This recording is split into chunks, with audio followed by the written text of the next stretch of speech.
Ngayon, ano ang kakatawanin ng Panginoong Hesus kapag siya pinanganak at mag-ahari na? Ang sabi, and His name shall be called Wonderful. Yan, ito ang ating pag-aaralan. Counselor. Counselor. Ba't naging pamagat natin ay Wonderful Counselor? Actually, dapat yan ay Counselor lang. Okay, so ang ating pag-usapan, Wonderful Counselor. Okay, basahin natin sa Tagalog. Ano ba yung Counselor na yan? Ito ha, tinagalog lang po natin na talata. Sapagkat sa atin ay ipinanganak ang isang bata. Sa atin ay ibinigay ang isang anak na lalaki. Ang tagapagligtas po ay lalaki, hindi babae. Kaya mali yung tagapagligtas si Maria. Ang ipinanganak ay lalaki. At ang pamamahala ay maaatang sa kanyang balikat. Ito, ang sabi, at ang kanyang pangalan ay tatawaging kamangha-mangha. Ano sabi? Tagapayo. Yun ang ating pag-uusapan. Tagapayo. Wonderful Counselor. Tayo po muna yung mag-pray. Panginoon, pakipagpala po na yung mga salita sa pag-aaral. Ipasok niyo po ito sa aming mga kaluluwa at espiritu. Hindi lang sa isipan.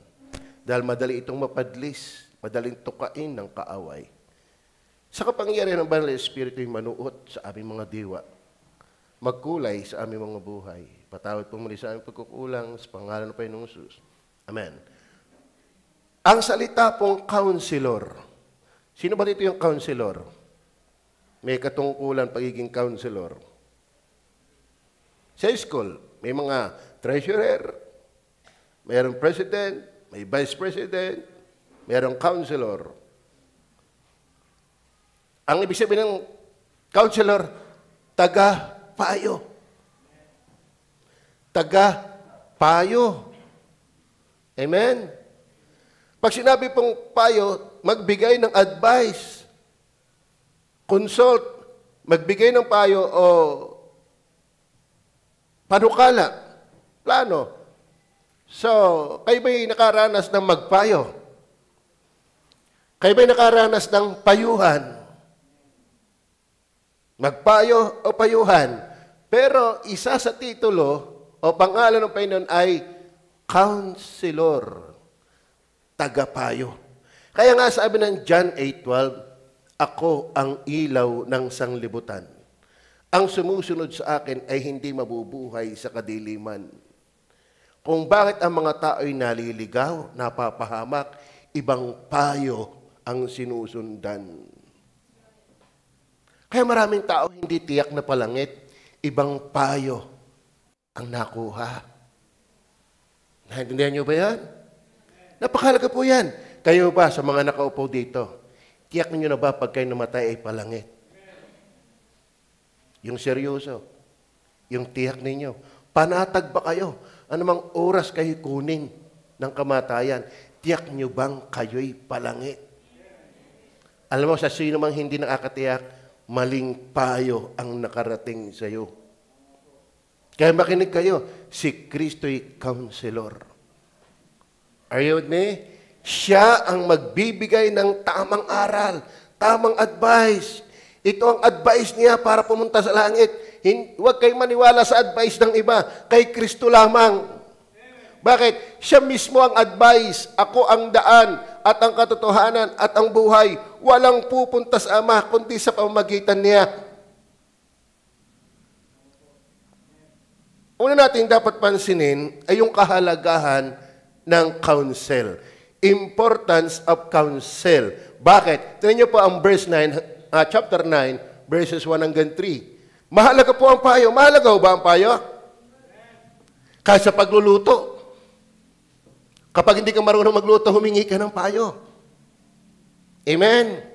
Pag magluluto ka ng bigas, huwag mong lalagyan ng tubig. Masamang payo yan. Tama? Kapag hindi ka magaling sa math, humingi ka ng payo doon sa magaling sa math. Tama ba? Oh, hindi ka marunong maglaba. Kumukuha ka ng tubig sa kanal, humingi ka ng payo. Hindi mo tiyak na ikay palangit, humingi ka ng payo. Humingi ka ng payo. Pero sino ang counselor? Si Jesus. Kaya ang iba naliligaw kung kani-kanino napayo. Ang hingan mo ng payo, yung napayuhan na ni Jesus. Yung naniwala na kay Jesus. Katulad ni Propeta Isaiah. Di ka? Siya ay pinahayagan na narito ang sabi magkakaroon ng anak. Bata. So siya nakakakilala. Ngayon, hindi lang siya. Katulad namin mga pastor, tiyak namin kami palangit. Bakit napayuhan kami? Na wala palang ibang daan kundi ang Panginoong Jesus. Ito bakit importante yung counsel? Bakit importante ang counselor? At higit sa lahat, yung counselor natin tinutukoy ang Panginoong Jesus. Tingnan niyo po ang kalagayan ng tao. Gayunman ay hindi magkaroon ng pag-uulap sa kanya. 9:1-3 yan, na nasa kahapisan. Okay, tama. Nang unang panahon ay dinala niya sa pagwalang kabuluhan ang hangin ng lupain ng Zebulon at ang lupain ng Neptali. Ngunit sa huling panahon ay ginawa niyang maluwalhati. Bakit ginawa niyang maluwalhati yung lupain na walang kabuluhan? At daang patungo sa dagat, sa dako noon ng Jordan at Galilea ng mga bansa. Verse 2, ang bayan na lumalakad sa kadiliman ay nakakita ng dakilang liwanag. Mga kapatid, bakit mahalaga ang counselor, ang Panginoong Jesus? Hanggat si Jesus ay wala sa iyo, nasa daan ka ng kadiliman. Inihula yan. Kaya mga kapatid, nung dumating ang Panginoon sa pagkakatawang tao, kinote yan ni Matthew, ni Lucas. Ang bayan na lumalakad sa kadiliman ay nakakita ng liwanag. Dakilang liwanag. Not just liwanag, dakilang liwanag. Mga kapatid, kaya maraming counselor, mahuhusay na counselor, pero siya ang pinakadakilang counselor. Are you with me? Bakit? Maraming nagpapayo sa iyo. Bawal ang alak, sila naman ay magbabarik din. Bawal manigarilyo, kung makaupa-up naman ang sigarilyo, iinam din. Merong naggamot sa akin nung ako'y ma-operahan sa appendix. Kaganda-gandang lalaki, kamukha ni Michael de Mesa, doktor, pero naninigarilyo. Ang sagwa palang tingnan ng doktor, naninigarilyo. Parang hindi bagay tingnan. Nagkakadoktor, nakaputing suot. Michael de Mesa ang dating. Pero chain smoker. Pero nagpapayo yun ng kalusugan. Tama ba? Nagpapayo yun ng kalusugan. Nagpapayo ang isang ama, huwag kang playboy, huwag kang mahilig sa chicks, pero 3 ang asawa. Tama ba? Yan ang problema sa atin, marunong tayo magpayo, pero hindi tayo ang dakilang tagapayo. Amen. Tama ba? Lalo kayo mga young people. Kami nga matatanda, nahingi pa ng payo. Lalo kayo. Tama ba? Mga babae, makinig kayo. Huwag agad kayo magbo-boyfriend. Mag-aral muna kayo. Magsipag muna kayo sa school. Kaya ang dami ngayong batang pag-alagala na hindi alam kung saan uuwi. Bakit? Bata pa kung saan na paano. Well, kung nagmayari man yan, at least hindi huli. May pagkakataon ka pang mabago. Dahil nakakapakinig ka ng tamang payo. Amen. At tamang tagapayo. Kami pwede magpayo, pero kami nagkakamali din. Kaya ang Panginoong Jesus yung wonderful counselor. Amen. Ang bayan na lumalakad sa kadiliman ay nakakita ng dakilang liwanag. Ibig sabihin mga kapatid, mga kabataan, mga young professional, mga may asawa, mga lolo, mga lola, mga tiyo-tiya, hanggat hindi ka naikinig kay Jesus, lumalakad ka sa kadiliman. Are you with me? Paki-suportahan nga natin ng John 8:12. Tingnan niyo po, John 8:12. Bago natin ituloy yan. Nabanggit ko na ito kanina pero ito yung magandang cross reference niya. Tingnan niyo ha. Muli nga nagsalita sa kanila si Jesus. Sino nagsalita? Yan yung counselor. Tama? Na sinasabi, ako ang ilaw ng sanglibutan. Kaya mga kapatid, hanggat ikaw ay wala kay Jesus, lumalakad ka sa kadiliman. Ako ang ilaw ng sanlibutan, ang sumusunod sa akin Okay. Ay hindi lalakad sa kadiliman, kundi magkakaroon ng ilaw ng kabuhayan. Mga kabataan, makinig kayo. Meron akong pinsan, nakita na lang namin nakalutang sa ilog. Agnas na ang muka, agnas na ang dibdib. Nalaman lang namin pinsan yon dahil ng kanyang relo at dahil ng kanyang sapatos at dahil ng kanyang damit. Bakit? Napariwarang kabataan. Hindi nakikinig sa payo. Kaya wag matigas ang ulo. Are you with me? Kaya ngayon, maraming kabataan nasusuong sa droga, sa pagiging addict. Ito pang malupit ngayong kalaban natin. Ako'y nagamit din ng cellphone. Pero titiyakan ko sa inyong makadiyos ang paggamit nito. Pero maraming kabataan ngayon, kaya hindi na makapag-aral ayos, dumota na ng dumota. Nag-mobile legend na nag-mobile legend. Lahat ng games ginawa. Kaya hindi matuto, ultimo sa practical na gawain ng pambahay, hindi marunong magluto, hindi marunong maglaba, hindi marunong mag-igib, hindi marunong tumulong sa mga magulang. Bakit? Laging nakaungkot dito. Makinig ka ng payo ng Panginoon. Ma-addict ka sa Bible. Makinig ka. Amen? Naniniwala ba kayo dyan? Ako hindi. Alam mo, may salita tayo ng Diyos at yan pa ang nauobserbahan natin. Tama ba? Tama ba? Hindi na kayo makatama. Bakit? Sapul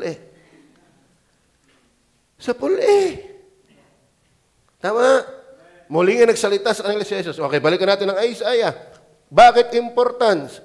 Importance of counsel. Napakahalaga niyan. Bakit? Ang tao'y nadirimlan.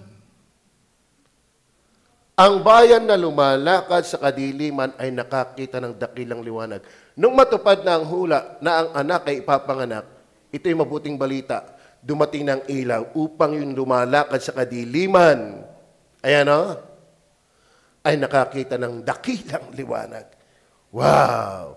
Pag sinabing dakilang liwanag, dati hindi mo maintindihan, dati hindi mo maunawaan, dati ang direction mo madilim. Pero ngayon, nung makilala mo si Jesus, gumanda ang buhay. Huwag mo sasabing mayaman kay maganda ang buhay mo. Huwag mo sasabing pugi at maganda kay maganda ang buhay mo. Huwag mo sasabing matalino kay maganda ang buhay mo. Tignan nyo, nagkakarikaribok sa Senado. Matatalino yan. Tama ba? Yung naglalabang Iraq at Israel, mga presidente, matatalino yan. Pero madidilim. Dahil si Jesus ang dakilang liwanag. Try to imagine the earth without the sun. The world without the sun. And imagine your life without Jesus. Amen? Kaya huwag kang magtaka. Ang mundo'y ganito. Mahilig kung saan ang mali. Pero kung ano yung tama, walang kalatoy-lutay. Kalatoy-latoy.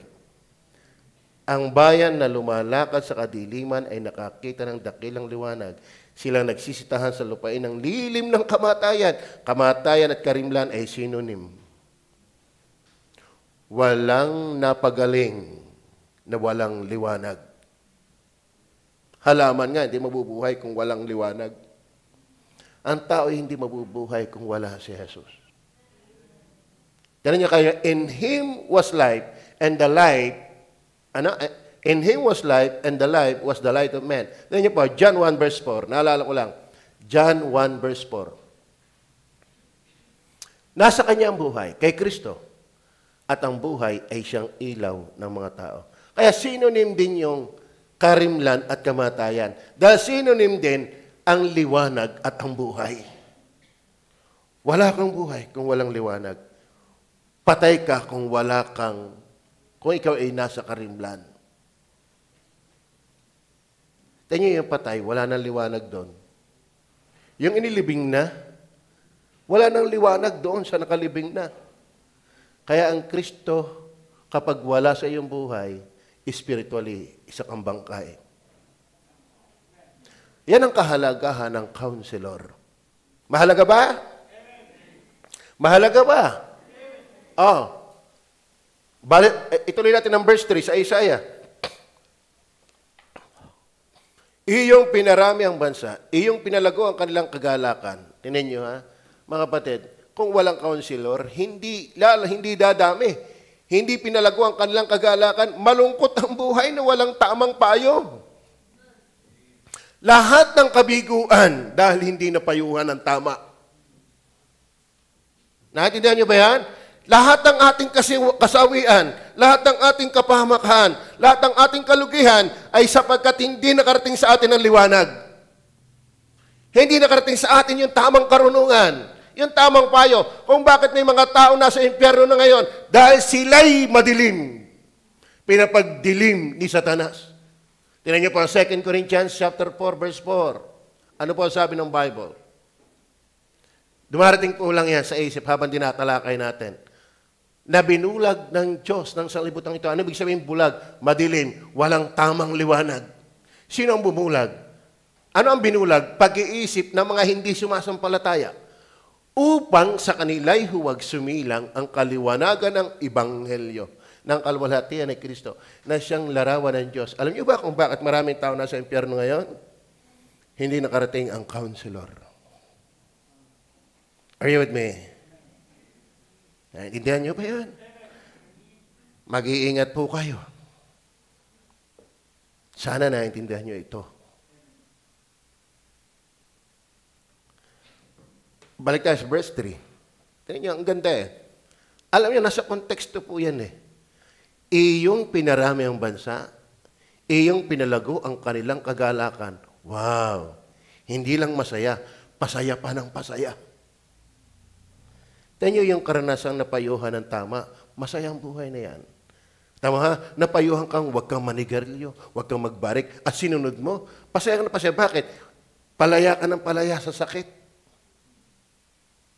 Tama ba? Lahat ng inaani nating karamdaman, malalalang karamdaman, yan ay naging bunsod ng maling payo, ng maling kasanayan. Pero pag napayuhan ng tama, sumunod, naganda, umaaliwalas. Eh di lalo ko'y napayuhan ng pinakadakilang magpapayo. Isang pinakamagandang kagalakan, yung paggalak ng paggalak, naliliwanagan mo lalo na tama pala ang manampalataya kay Jesus. Tama pala yung tiyak na palangit. Tama pala yung naglilingkod. Pasaya ng pasaya.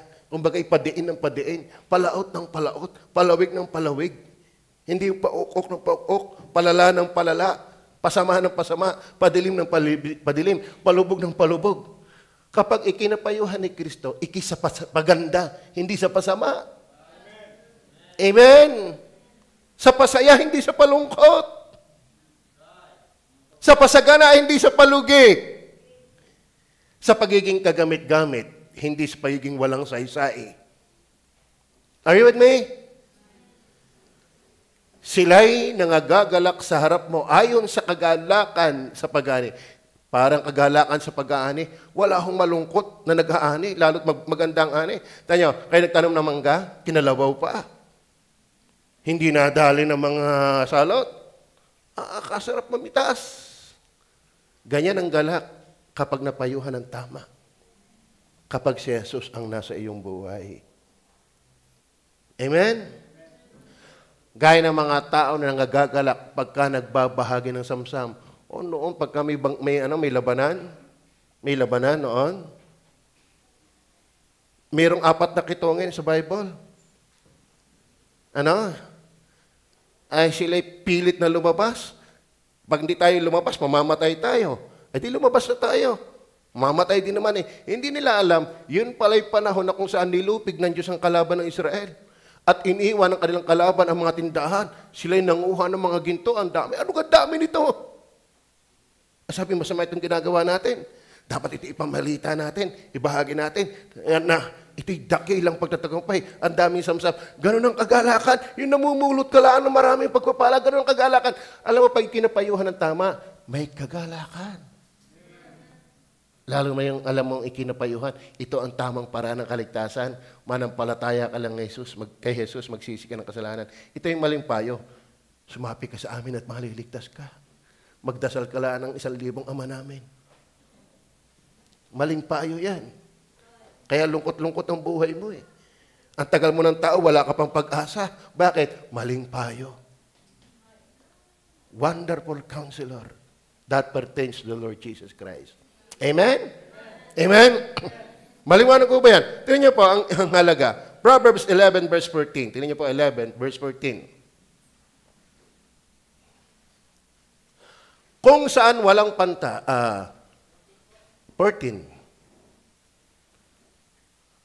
Kung saan walang pantas na pamamahala, ang bayan ay nababagsak. Ngunit sa karamihan ng mga tagapayo ay may kagalingan. Tayo babagsak talaga ang buhay pag walang pantas. Kaya ang buhay na walang Jesus, bagsak. Bakit? Siya yung pantas na mahusay magpayo. Amen? Gusto mo ng tamang kalaman, papuntang langit? Ang sabi ni Jesus, ako ang daan. Hindi si Maria, hindi Katoliko, hindi Baptist. Siya mismo. Gusto mo ng tamang love life? May payo din ang Panginoong Jesus dyan. Gusto mo pagpalain ang iyong hanap buhay? May payo din ang Diyos dyan. Gusto mong tumalino sa pag-aaral? Lalo, yung tamang pagtalino. May payo din ang Diyos dyan. Kaya, if I were you, kung gusto mong wag bumagsak, your counselor must be the Lord Jesus Christ.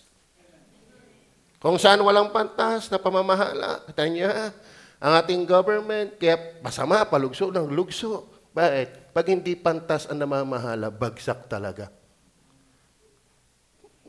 Ngunit sa karamihan ng mga tagapayo ay may kagalingan. Kaya huwag kayong darsya ng darsya. Amen?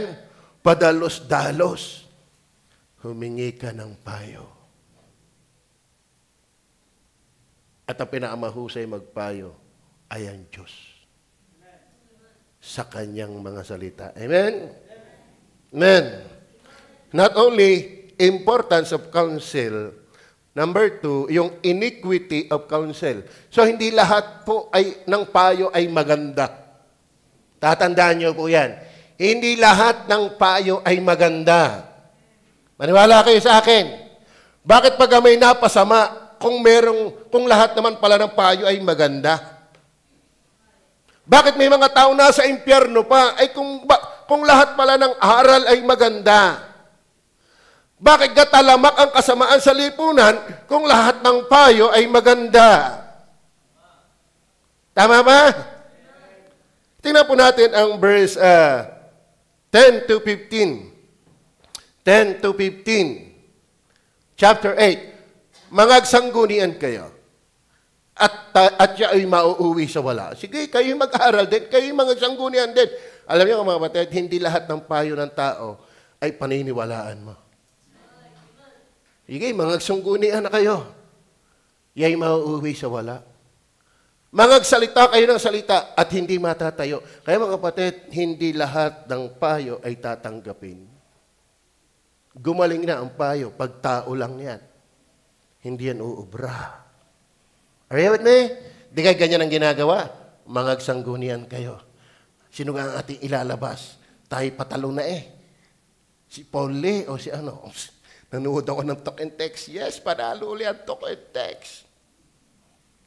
Ayan eh, may mga counsel din yan. Ano ba ang ating gagawin? Depensa. Ano ba? Opensa ang gagawin natin. Maraming payo eh. Sa buong pamilya, sa loob ng pamilya, sa loob ng simbahan, sa loob ng digmaan, may mga payo. At maging sa pamumuhay, mga kaklase nyo, tsak pinapayuhan kayo. Pag may nanliligaw na sa inyo, pinapayuhan din kayo. Yan na, pogi. Matangkad. Maitim. Hindi nagtututbrush. May mga payo din sa inyo. Pero mga kapatid, labas sa payo ni Kristo, pabagsak lang yan. Hindi lahat ng payo maganda. Tignan nyo ha, mangagsangunian kayo. At siya ay mauuwi sa wala. Mangagsalita kayo ng salita at hindi matatayo sapagkat ang Diyos ay sumasa amin. Verse 11. Tinutukoy niya sa kaaway.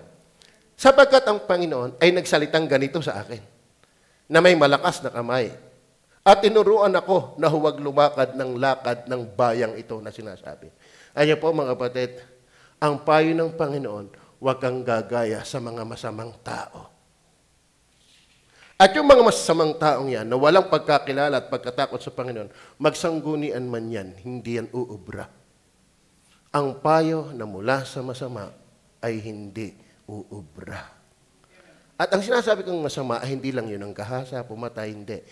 Ang tao ay masama kapag walang tunay na pagpapahalaga sa Diyos.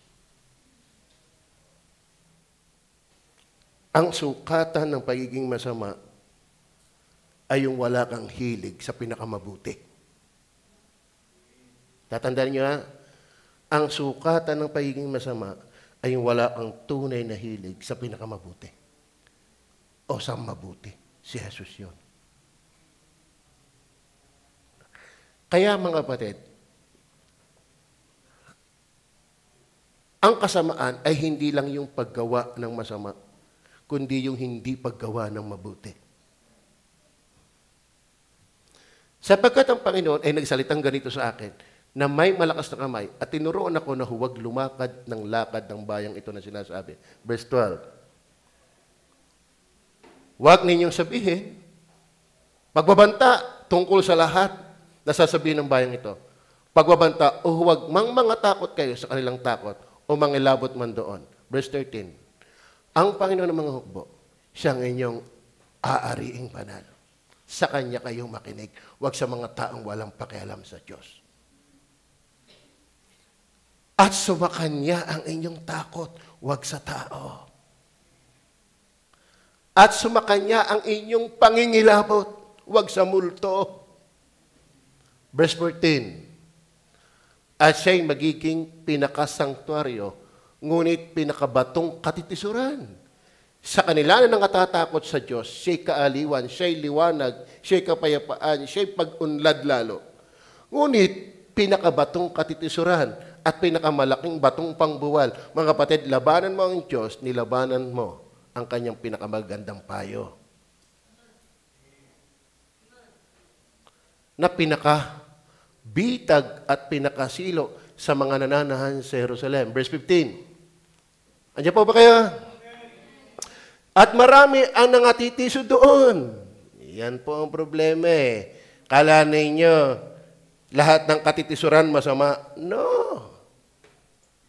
May tamang katitisuran. Si Jesus ay hindi masama, pero maraming natitisod sa Kanya. Kaya hindi lahat ng pagkatisod masama. Ako natisod yan. Aba, ay kung yung nangangaral ng Word of God, natisod ka, hindi problema yung pinangaral. Ikaw ang may problema.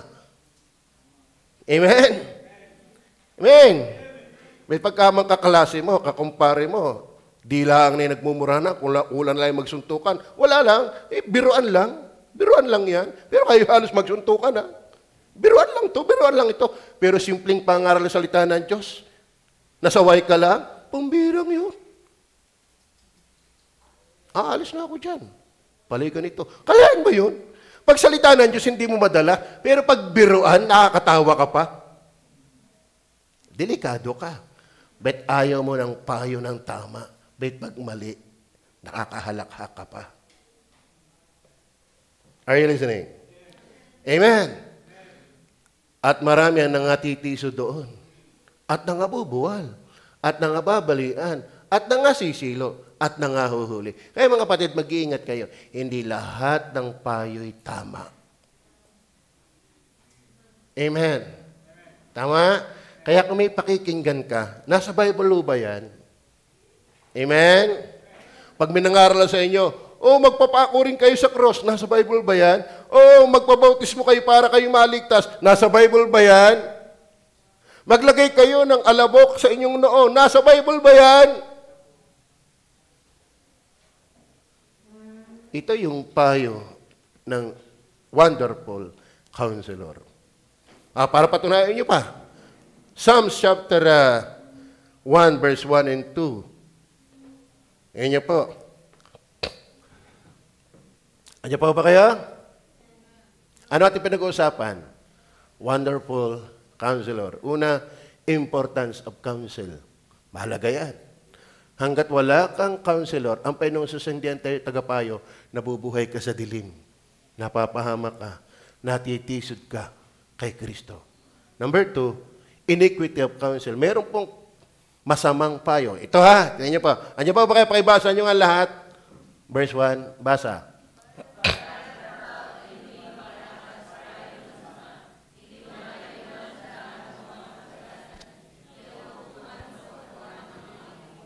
O ayan, linaw. Maliwanag, pasikat ang araw. Tingnan niyo ha, mapalad ang tao na hindi lumalakad. Saan? O, di tama, hindi lahat ng payo tama. May payo ng masama. Amen? Maliwanag ko ba? Wala kang pera? Huwag ko sa iyo, papasok ako ng bangko. Masamang payo yan. Amen? Galit ka sa iyong kaibigan? Kung ako sa iyo, bibili ako ng baril.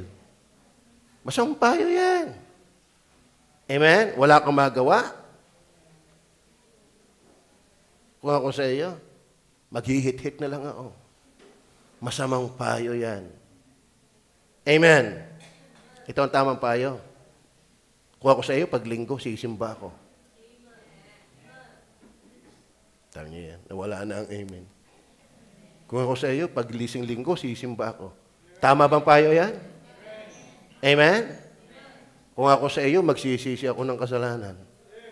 Tama ba yan? Kung ako sa iyo, mananampalataya ako kay Jesus para ako'y maligtas. Tama ba yan? Kaya sabi, mapalad ang tao na hindi lumalakad o nabubuhay sa payo ng masama. Sa terminong Batanggenyo, maswerte. Pero ito tayo niniwala ng swerte. Pag sinabing swerte, para ang Diyos ay hindi maalam. Akala mo napabigay, hindi naman iyo yun. Parang nangyari ay lucky. Parang nangyari tsambahan. Ang Diyos walang tsamba. Talagang may ukol sa Diyos. Ang maganda yung mapalad. Ano ba ibig sabihin ng mapalad? Masaya. So, ibig sabihin, masaya ang tao na hindi nabubuhay sa payo ng masama. Tayo may mga asawa na? Baka pwedeng payuhan pa tayo, uy, mas pogi sa mister mo yun. Uy, mas maganda sa misis mo yun. Huwag kang maikinig ng masamang payo. Tama. Tama. So, hindi lahat ng payo ay dapat paniwalaan. Mapalad ang tao na hindi lumalakad sa payo ng masama. Ni tumatayo man sa daan ng makasalanan. Ni nauupo man sa upuan ng mga malilibak. Ito maganda. Ito yung hugot ng payo. Verse 2. Verse 2. Pakibasa niyo lahat.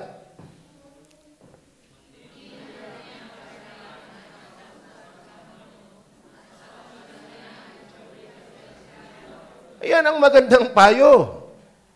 Amen. Labas sa payo ng kanyang salita, masama na yan. Kundi ang kanyang kasayahan. Yan lang ang problema pag Bible na boring. Alam mo, yung matatalino sa mundong ito, pag boring ka sa Biblia, feeling mo lang matalino ka. Amen? Ang tunay na talino ay ang karunungan mo'y payo ng pinakamarunong sa lahat. Karunungan ng mundong ito, ginagawa kang tamad kay Kristo, masamang payo yan. Karunungan ng mundong ito, ginagawa kang laban kay Kristo, masamang payo yan. Bakit? Yan ang karimlan. Are you with me? Naintindihan niyo ba yan? Tingnan niyo ha. Naalala ko lang din. Jeremiah 9 verse 13 ba yun o 23-24? Tingnan niyo po. Tingnan niyo po, ang tunay na karunungan.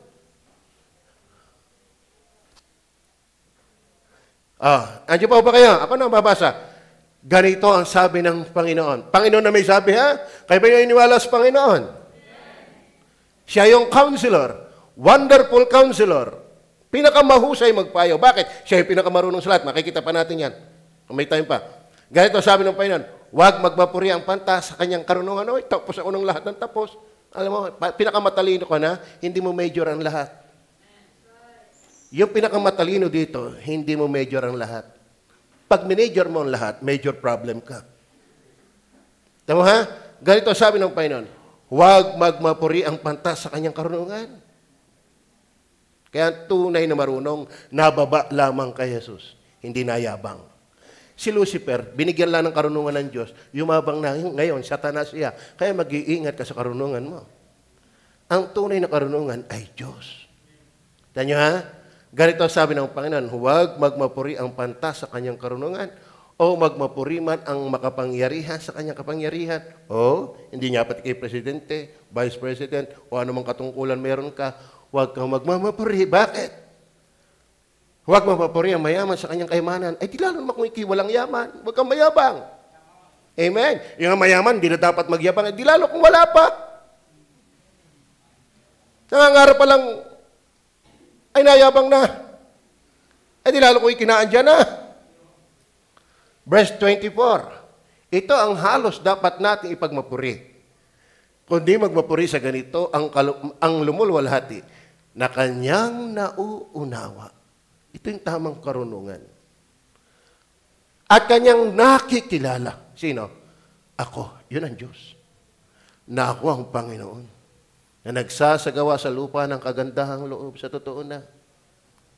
Kaya tayo buhay. Mabait pa ang Diyos atin. Sa makasalanan nating ito.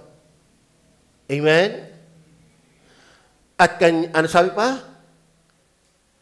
Kahatulan at katwiran. Ko. Kaya sa kapag-ahari ni Kristo, napakagandang pag-ahari. Bakit? Dito, ninakaw na ang PhilHealth, nakakangiti pa. Dito, may laglag bala, nakakangiti pa. Kaya pag lumabas ka ng bansa, makikita mo, kawa-awa ang Pilipinas. Oh, may nakarating ulit sa akin. Galing doon sa aking pinanggalingan. Nakuha na ng pera.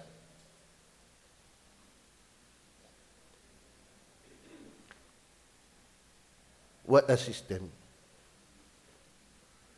Man, yung relo ni Madam, nakukuha din.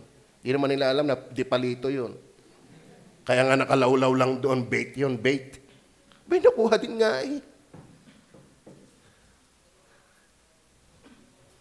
Amen?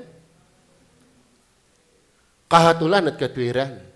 Sapagkat sa mga bagay na ito nalulugod ako, sabi ng Panginoon, dito tuwa ang Diyos na ikaw ay matalino pagdating sa Diyos. Bakit? Nakikinig ka ng kanyang payo. Amen. Ang pinaka-dakilang karunungan, taglay ng buhay ng tao, ay yung karunungan sa Diyos. Kaya napakapalad ng mapalabasan ng Bible. Napakapalad ng mapaniwalain sa Bible. Napakapalad ng mga taong nakikinig sa Bible. Bakit? Ito yung tunay na payo ng pinakamarunong sa lahat. Hindi lahat ng payo ay ayos. Kaya nga sabi, huwag mapalad ang tao na hindi naikinig ng payo ng masama. Then last.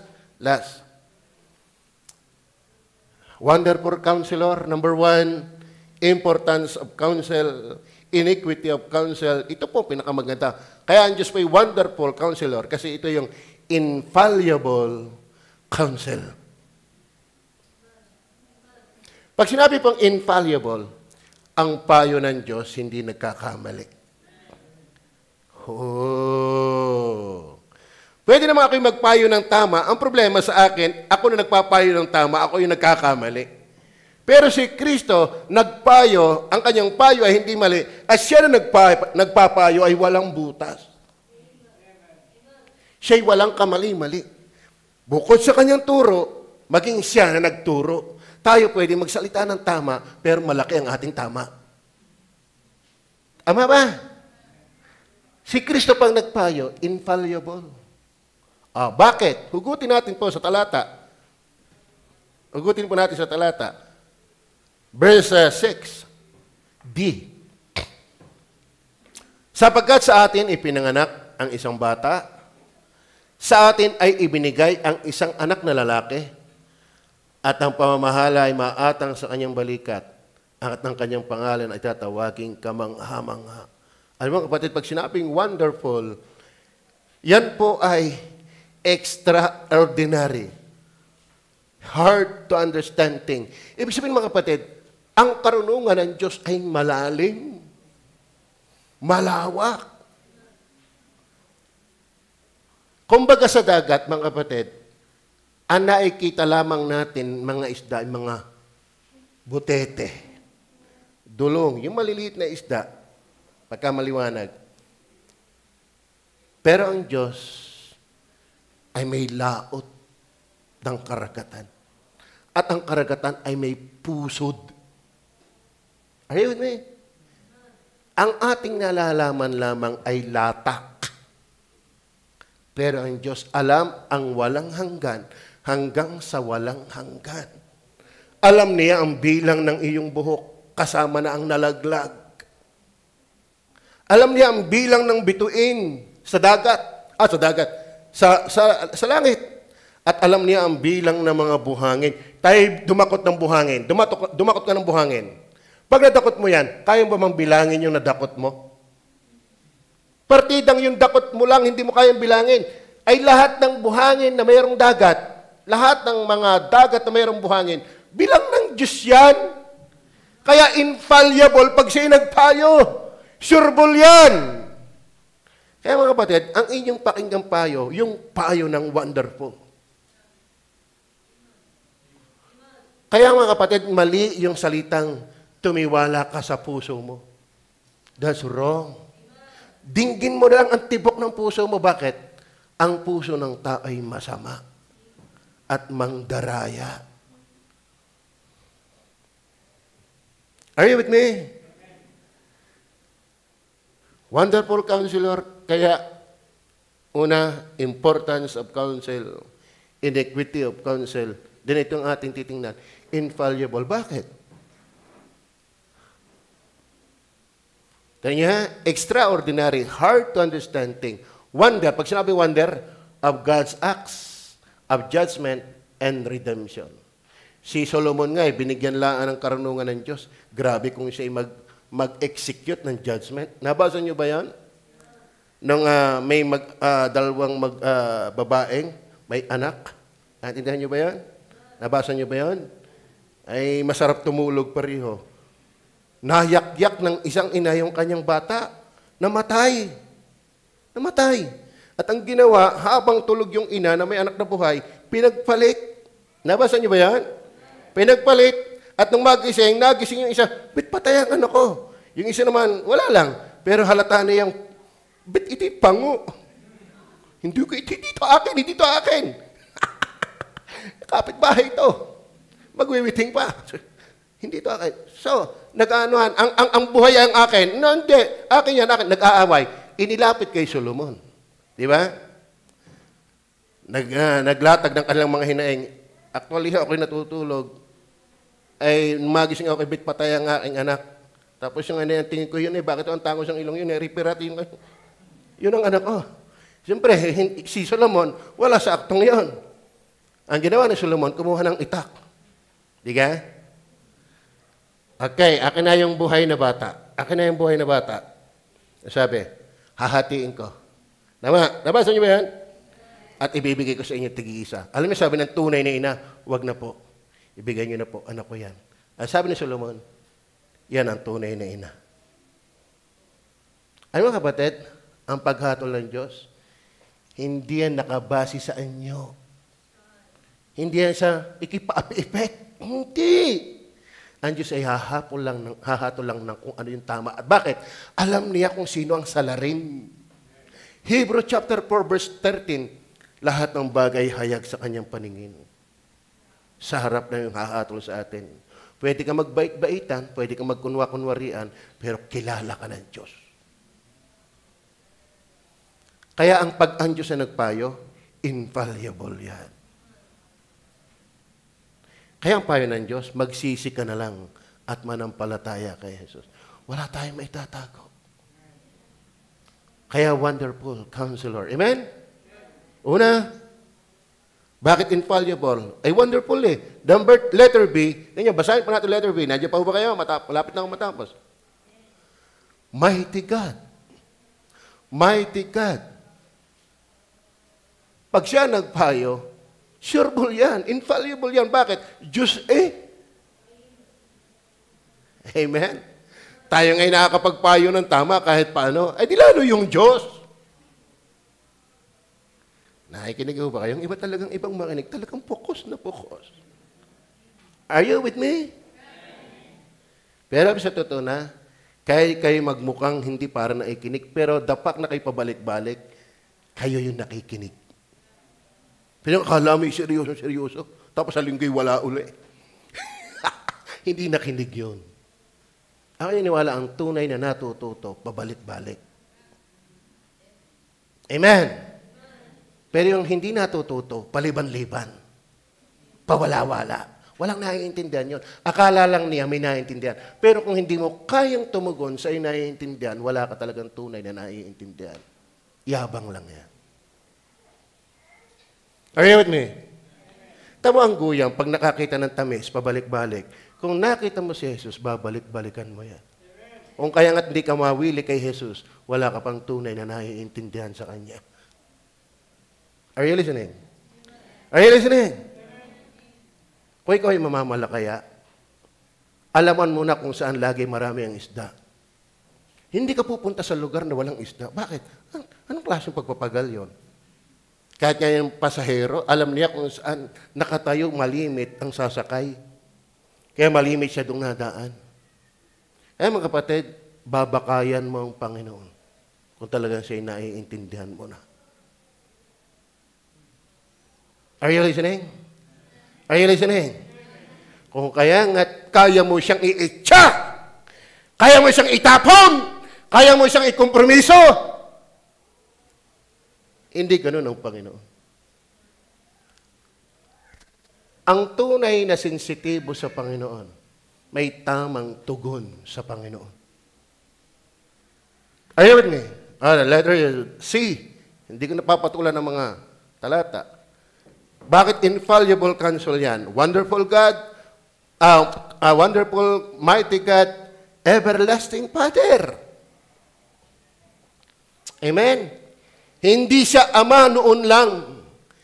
Siya'y ama pa rin hanggang ngayon. At ama pa rin siya sa dadating. Pag sinabing ama, yan ang figure, yan po ang tipo, yan po ang larawan ng karunungan, ng maraming payo. Si Kristo ang dakilang ama. Kaya pag siya ay nagpayo, di kaya tayo mga ama, si Utoy, busog ng payo sa akin yan. Kanina lamang, habang ako nananalangin, alam mo pag ikinanalangin, nasa diwa ka ng panalangin, kinakausap ka rin ng Diyos mag-isip panalangin mo. No, ito mo nga, kinausap ko na si Utoy. Utoy, paglaki mo, ipaglaban mong huwag kang lalayo sa Panginoon. Kahit maghirap ka, kahit sukdo lang nangihina ka, sukdo lang natitilihan ka, anuman problema dumating sa iyong buhay, tatandaan mo, huwag kang lalayo sa Panginoon. Sabi naman nito, opo. Naintindihan kaya ni Jim William. Pero, basta may dating sa akin ang pangungusap ng Diyos, ibinabato ko agad sa Kanya. Bakit? Mahalagang payo, galing sa payo ng walang hanggang Ama. At yan ay infallible. Maliwanag ko ba? Lalo kayo mga kabataan, listen. Listen. Lalo kayo mga gandang mga babae, huwag kayong pararahuyo sa mga pilantik ng mga salita ng mga lalaki. Kahit nga mga pangit, nakakabiso ng maganda, bakit? Ang galing umimik. Pero pag nakuha ka na, diyan ka na. Tama ba? Tama. Yan pa yung reality. Kaya makinig ka ng payo habang naikinig ka pa ngayon. Amen. And then last, kung bakit infallible. Verse 6:8. The Prince of Peace. Pag sinabing Prince of Peace, pinuno ng kapayapaan. Hindi siya pinuno ng kaguluhan. Kaya pag ang payo ay nakakapagpagulo ng buhay mo, maling payo yan. Amen. Kaya infallible ang payo ng Diyos. Bakit? Siya ay pinuno ng kapayapaan. Hindi ng kaguluhan. Kaya marami ang buhay ngayon magugulo kasi napayuhan ng mali. At nagkakamali. Pero ang Panginoon, nagtapayo ng tama at laging tama. Maliwanag ko ba? At higit sa lahat, mga kapatid, pag si Jesus ang nagpayo, gusto mo bang pumunta ng langit? Gusto mo bang tiyak na palangit pag ikaw ay namatay? Anong payo niya? magsisi ka ng iyong mga kasalanan at manampalataya kay Jesus. Tiyak ang langit na iyong pupuntahan.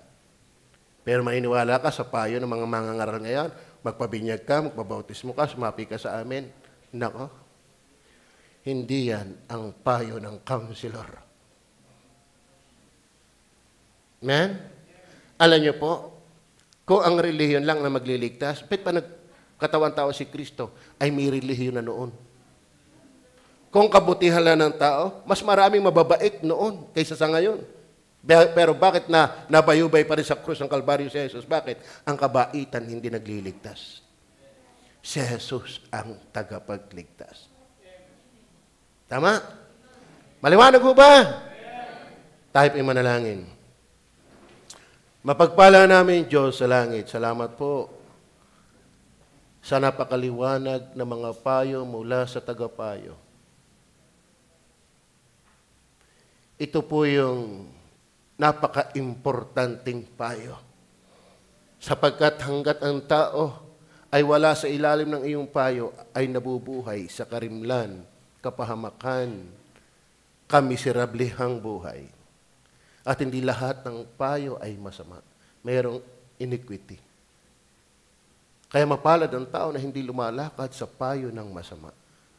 Pero ito ang payo ng counselor na ito ay infallible, hindi magkakamali. Ito yung tumpak, tama, magpakailanman. Dahil ikaw ay ama noon, ngayon, at magpakailanman. At ikaw ang pinuno ng kapayapaan. Hindi ka manggugulo. Ikaw ang nagtitiwasay. Diablo ang nanggugulo. Kasalanan ang nanggugulo ng aming buhay. Pero kung kami magsisisit, mananampalataya kay Jesus, may kapayapaan, may katiyakan, may kaliwanagan, may kagandahan, may kasaganaan. Pagpalaan niyo po ang bawat isa sa pangalan ng Panginoong Jesus. Amen. Amen? Sarap, Sarap ng liwanag, sarap ng payo ng Bible.